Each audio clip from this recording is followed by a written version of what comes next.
பிரியமான அன்பு தேவனுடைய பிள்ளைகளே, நான் தூத்துக்குடி பட்டணத்தில் நான் இருக்கும் பொழுது என்னுடைய வாழ்க்கையில தூங்கல தரிசனம்.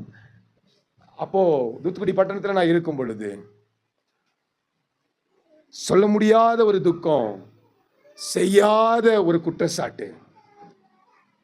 எனக்கு அதை நியாயப்படுத்த என்னால முடியல. எனக்கு எதிராக நின்றவர்கள் அநேகராய் இருந்தார்கள். அந்த இடத்துல நியாயப்படுத்தி பேசி அவர்கள் பேசுகிற அந்த வார்த்தையினால் சகித்துக் கொள்ள முடியாமல் இருந்தது. நான் தேவ சமூகத்துல போனேன்.